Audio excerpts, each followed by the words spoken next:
Night hyperlapses are super cool, but to get good results can be very challenging, much harder than in the daytime, and you'll see why in this video. But I've recently spent a ton of time experimenting with night hyperlapses and have accumulated quite a collection of them.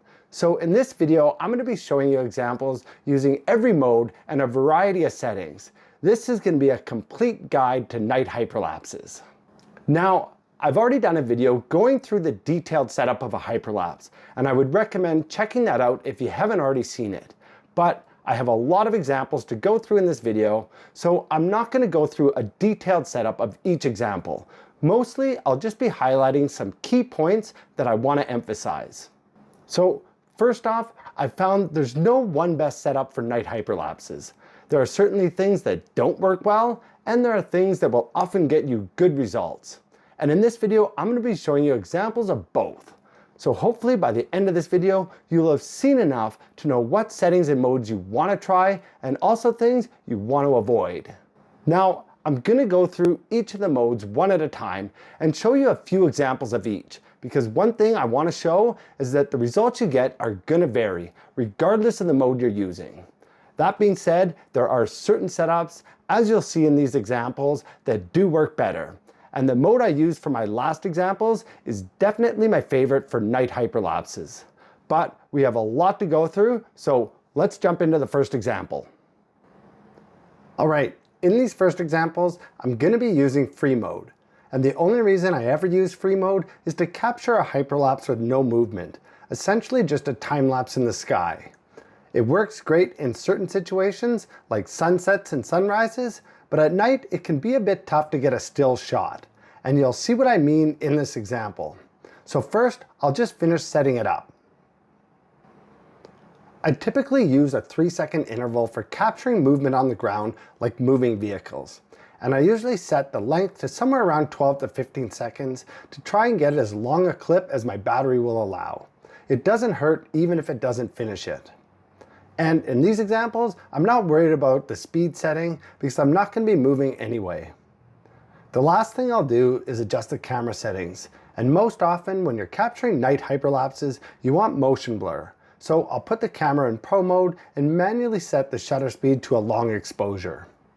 I'll be showing you different shutter speeds throughout these examples, but for this one, I'm using 1 second. And typically, I'll leave the ISO and white balance in auto.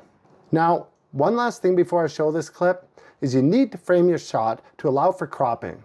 If you're going to be using the hyperlapse created by the app, just be aware that it will be cropped.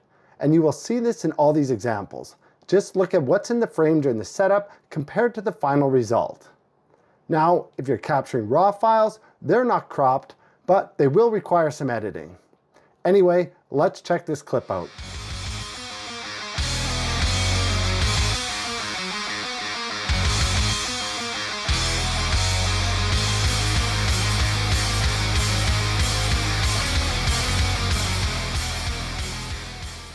So when I said it's tough to get a still shot, that panning movement is what I'm talking about. I find that's the most common issue I have with night hyperlapses, especially if it's windy. And you'll see it in some form in many of these examples. Now, for this next example, I'm going to try something a bit different. So let's take a look.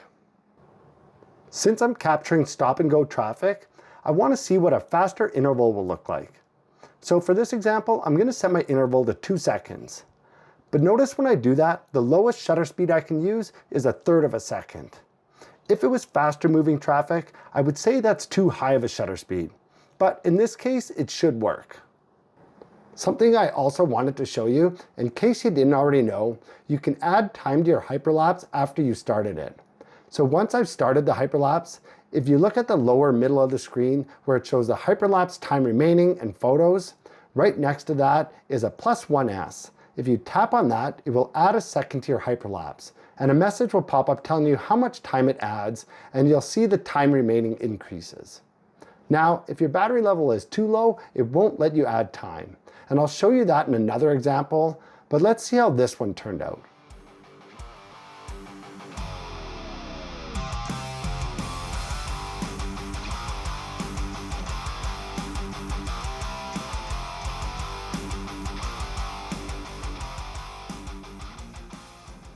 Outside of that panning movement again, I thought that one turned out pretty good. I think that interval setting and shutter speed works in this situation, but you'll see in some upcoming examples with faster moving traffic, higher shutter speeds don't produce as good a results. Now I have one more free mode example I want to go through, and again, I'm going to change a few things. So let's go into that setup. Now for this one, I'll set most of it up similar to the first example, but I'm going to put the white balance in manual. I just wanted to try this out because normally at night it doesn't have much effect, but I started this hyperlapse just as it was starting to get dark. So we'll see how it works out. First, I'll set the interval and length, and then I'm going to go into the camera settings and take the white balance out of auto. I'll also try a different shutter speed, so I'll set it to 1.3 seconds. And now we'll see how this one turns out.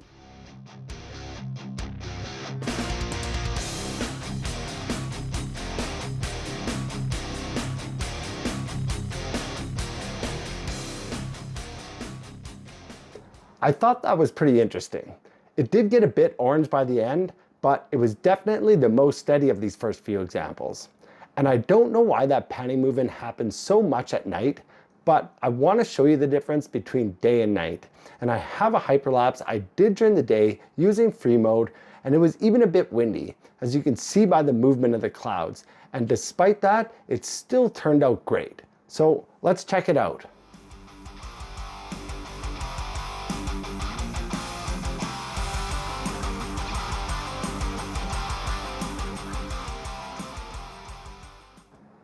See how steady that was? And to get that kind of result, using free mode is quite easy during the day, just not so much at night. And that's why I don't use free mode as much at night. So let's take a look at the next mode, and in these examples, I'll be using circle mode. All right, for this first example, I'll just start by selecting circle mode, and then I'll need to select a subject. You can do that by tapping and dragging your finger on the screen to draw a box. Just note, when you select your subject, the drone and gimbal will adjust to center your subject in the frame. Once I have my subject selected, the next thing I'll set is the max speed. And for this example, I'm going to use 0.2 meters per second. I'll stick with the 3-second interval, and I'll set the length to 12 seconds. Now there's one other setting here, and that's rotation. You can switch between clockwise and counterclockwise by tapping on it, but it's already set to counterclockwise, which is what I want, so I'm not going to change it for this example.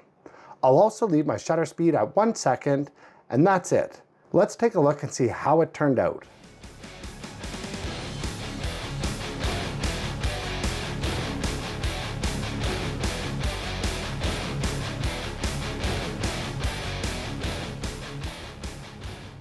I thought that one turned out really good.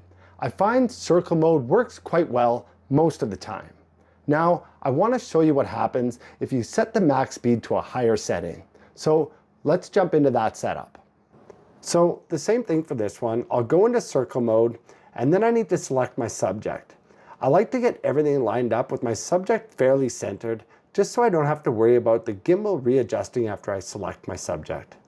This time I'm going to change my rotation.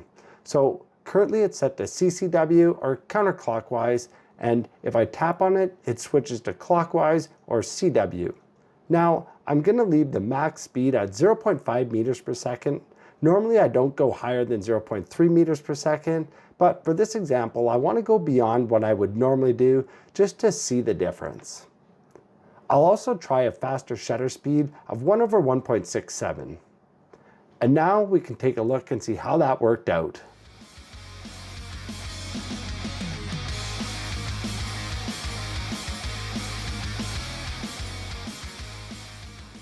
To me, that was way too fast. I prefer to have less movement in my hyperlapses, and I find 0.2 or 0.3 meters per second produces the smoothest results. Now, I'm also not sure about that shutter speed. For this type of scenario, I certainly wouldn't go any higher, but I want to show you what it would look like if you did. So let's go into this next example. So once again, I'll go into circle mode and get my subject selected. Then I can set the rest up. I'm going to set my speed to 0.2 meters per second, and I need to switch the rotation to clockwise. Then I'll go into my camera settings and set the shutter speed. Now I'm going to use 1/4 second. I said earlier 1/3 of a second might even be too fast, but I'm gonna go a bit higher just to see. Now, before we check this out, I want to show you what happens if you try to add time to your hyperlapse when your battery level has dropped. So I'll skip ahead a bit, and if I tap on the battery indicator at the top of the screen, it will bring up more battery information. So you can see the until return to home time is reading just over 11 minutes, and the time remaining on my hyperlapse is right around 10 minutes. So adding another second would push my time remaining over the RTH value. And therefore, when I try to add another second, I get the battery level too low message. So I just wanted to show you that, and now we can take a look at this example.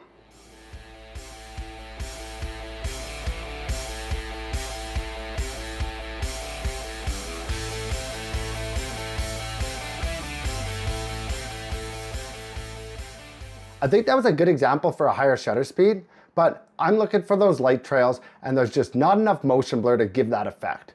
And really, outside of the fact that I'm trying to show a variety of settings, for something like this, I often just use a 1-second shutter speed. But now we're gonna go into some waypoint examples. And this is a mode I rarely use for hyperlapses, but I still wanted to show you a few examples, so let's jump into the first one. So for this example, I'm gonna select waypoint mode, and then start off by quickly setting up a few points. Once I have all my waypoints set, I'll go into the global settings by tapping on the 3 dots. I'll leave this sequence in normal and set the interval to 3 seconds. And now, the one thing I find tough with waypoints is you don't get to set the max speed. That's determined by the distance between your start and end point and the length you choose. So I'm going to set my length to 15 seconds. That should be enough time that the movement isn't going to be too fast. And I'll show you what I mean in the next example. But the last thing to set is my shutter speed, and I'm gonna use 1 second. So let's see how this one turned out.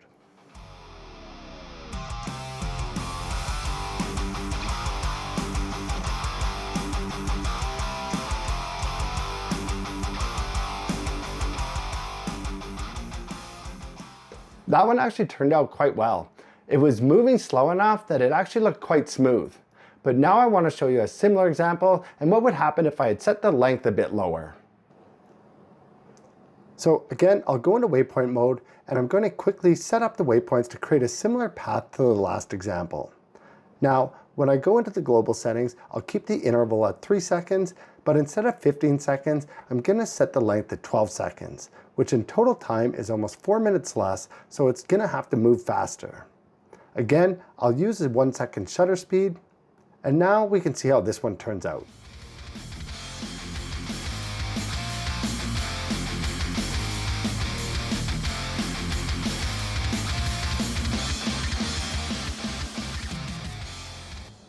See, now I think it was moving too fast and it doesn't look very smooth. And that's the tricky thing with waypoints. If you spend a bunch of time setting it up nicely, you're going to use up more battery and you might be forced to use a shorter length anyway.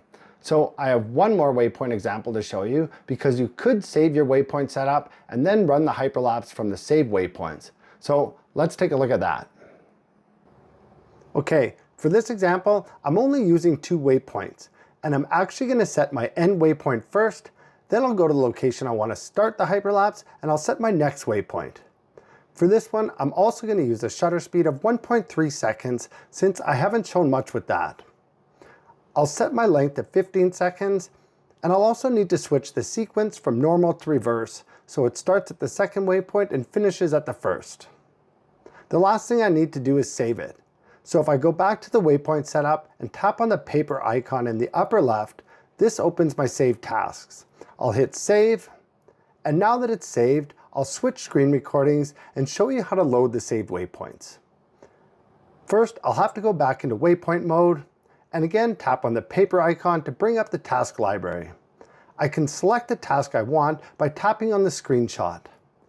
Now my waypoints are loaded and I can check that everything looks correct in the setup. And then I'll hit record to start the hyperlapse.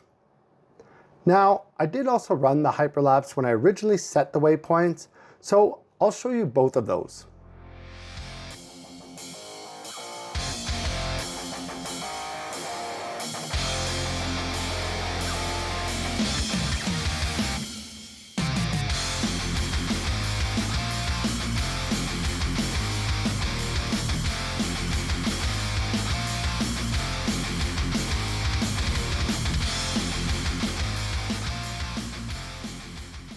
So neither of those really worked out, but at least you got to see what the shutter speed looked like. And in that aspect, they turned out good, because sometimes with that shutter speed, the clips end up looking a bit blurry.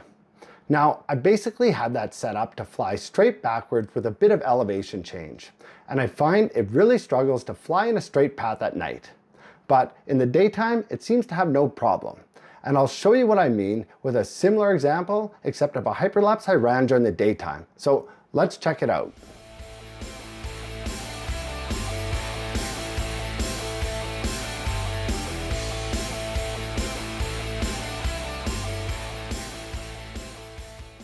See, that turned out well. And that's one of the points I'm trying to make, is what works during the day doesn't always work at night. And that's why I'm showing you a bunch of things that don't work, as well as things that do. So hopefully you can avoid some of the trial and error I've had to go through.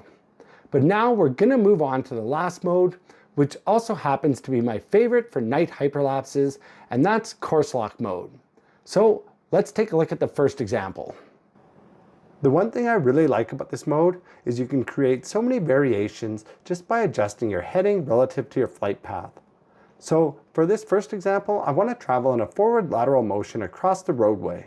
So I'll position the drone in the direction I want to travel and lock the course. The next thing I want to do is set the interval, length, and speed.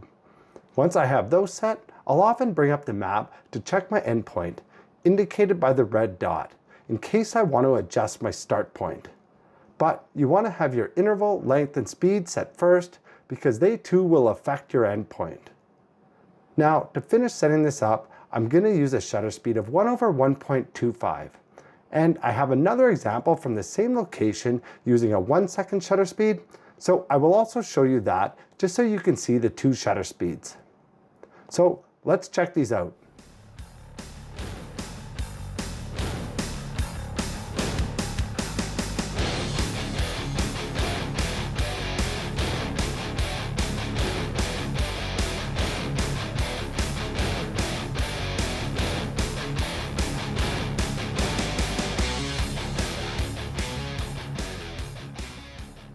Now, that's what I'm looking for. Nice smooth movement. And I get results like that far more often when I use course lock mode. But I also find using some sort of lateral motion seems to work the best. And I showed you an example of straight backward motion that didn't work out well. And I have an example using course lock mode where I set it up to use a straight forward flight path, which also doesn't seem to work well at night. Now, I'm not going to go through the setup. I just want to show you this example. So let's check it out.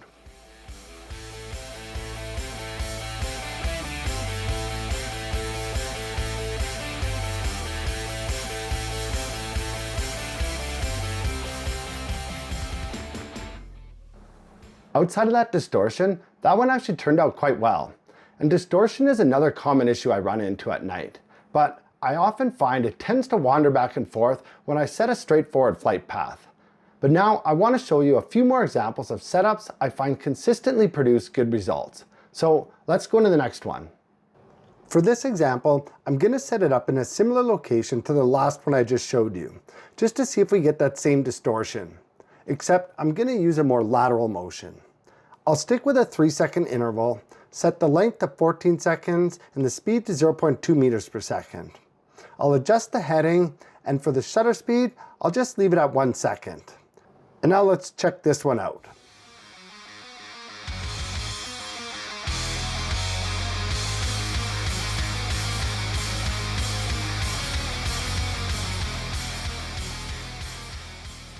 See, that one turned out really well. It was nice and smooth and there was no distortion. So I want to show you one last example, again using a forward lateral motion, just to show you that this sort of setup seems to consistently produce better results, at least from my experience. So let's go into that setup. So I'm going to set this one up a bit different than the last one. I want to use a more forward motion, and I'm going to use the map to set my flight path. So first, I'll need to set the interval, length, and speed. I'll leave the interval at 3 seconds, set the length at 15 seconds, and for the speed, I'm going to use 0.3 meters per second, since I haven't showed that yet. Now I can go into the map, and I'll tap on the lock to unlock the course. Then I'll reposition the drone, and by tapping on the lock again, I can see the new flight path. And that's more or less what I was looking for. So now I just need to adjust the heading and gimbal and set my shutter speed, which I'm going to use 1 second for this one.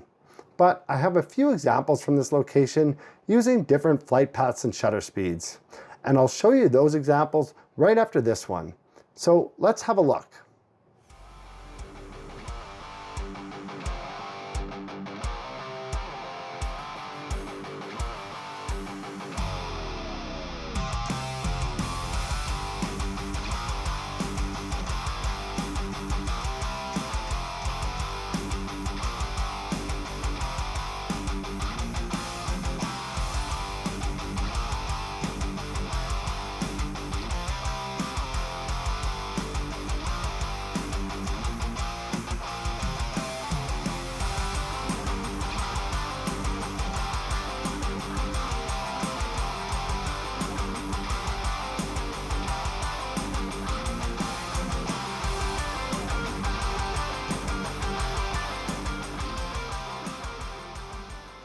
And there you go, a few different variations, but for the most part, I think they all turned out really well. And that's why I choose course lock mode more than any other for my night hyperlapses. I just find I get better results. And after all the time I've spent experimenting with them, I've certainly had my fair share of bad results. But after all my trial and error, I now have a much better idea of what works. And that's what I've tried to share with you in this video. So I hope everything that I've covered will help you get the best results from your night hyperlapses. And if you enjoyed this video and you found it helpful, please give that like button a click. And if you're new to this channel and you want to see more of this type of content, make sure you also hit that subscribe button down below. And there should also be some videos up on the screen that you might be interested in. So check them out and I'll see you on the next one.